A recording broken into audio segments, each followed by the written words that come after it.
Hello friends, this is Sarah from the Centre for Mental Health. I hope all is well. Before I start talking about the topic of this video today, I just want to send love and solidarity to all of you who, for many of which I know, lockdown represents many challenges. So, we are all in the same ocean, but we are not in the same boat. And so many of us are struggling in ways that others aren't. With that said, I also want to dedicate this video to a very dear friend of mine, Anita Grafton, who died 3 weeks ago. Anita was somebody who spent her life talking about hope, equality, justice. And so as I go through this week thinking about all of those things, I'll be thinking about her too.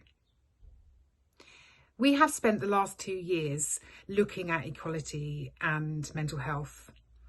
We were funded by the Elliot Simmons Charitable Foundation to really embark on this journey, an inquiry into what the real issues are, have been and will be in the future. We know that we are, not groundbreakers. This issue has been spoken about in some depth for 40 years. We've had many reports, many inquiries, many discussions and debates. But we haven't seen the change that we needed to see. And I think COVID has shone a light upon inequality in a way that has been stark, hard to deny, hard to unsee. And whilst the challenge of that is painful and difficult to understand, the complexity about knowing what to do next is very real. We also know that this could be an opportunity for real change.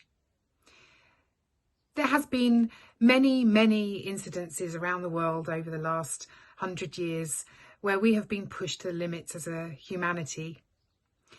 And out of those things, the First, Second World War and many other times, we have been able to generate quite extraordinary innovation. So we want to take this opportunity to deal with the inequality in a way that has never been dealt with before. Our report really tackles the triple barriers that people from excluded groups experience. So we know that poor mental health affects certain groups more than others. We know that those groups not only find it more difficult to access services, but when they do access services, the outcomes are generally not positive at all, and in some instances can be harmful. There are many issues that we need to think about when we're tackling inequality. No issue stands alone. The intersectionality between disability, poverty, race, gender, sexuality, all of these things are undeniable. The evidence is clear. People's testimony has been extraordinary in terms of helping us understand the very real day-to-day impact that government policies of services have on those people's lives. We at the Centre are, very clear that the solutions are simple. They have been there for us to see for many years.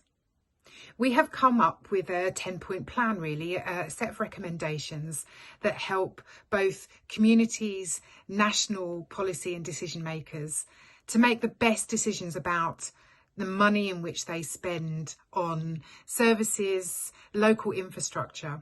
We know that local ecosystems could be created so much more differently in a way that amplifies and harnesses the expertise of local people. We want to see inclusive economies. We want to see opportunities for people right through life, from birth to death. We want education to be inclusive, to be thoughtful. We want power to be shared with local decision makers. In the report, you will see many examples of best practice, of things that we absolutely stand by. And we hope that colleagues from around the country will take seriously some of those recommendations. You know what? It's really hard not to get hugely political about equality. because it is political. Every aspect of our lives involve, policy that's created by government, policy that's created by local authorities and health. We're asking those decision makers to take seriously the issues that we've highlighted. The way in which policies directly harm communities and individuals. The issues around welfare have continued for decades, and without transformation will continue to ravage the very fabric of society. So we have lots to say about this, and we're going to be sharing a huge amount throughout this week about things that we've learnt, people that we've spoken to.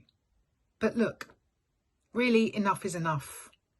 We've got the evidence, we've got the knowledge, we've got the know-how, and frankly, we've got the money.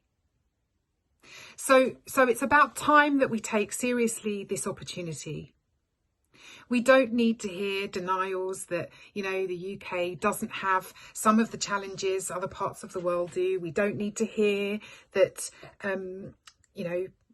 people have it easy in this country. We need to understand people's experiences to a greater degree. We need to absolutely accept that people of colour, people living in poverty, are at huge disadvantage now and throughout their lives. So we're asking you to read the report, to share it, to lobby your ministers or your MPs or your chief exec at your local authority. Time is now for real change. This is an opportunity of a lifetime. And whilst it's really hard to feel hopeful right now, and certainly when you read the report, it's hard hitting. We don't pull any punches, but we have hope because we've seen it. We've seen the services and the communities that can make a difference, making a difference for all. So I leave you with this. I am somebody who cares deeply about equality and mental health.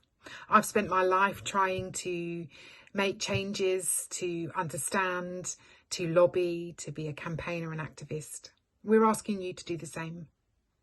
We're asking you not to just accept our lot. So here we are this week.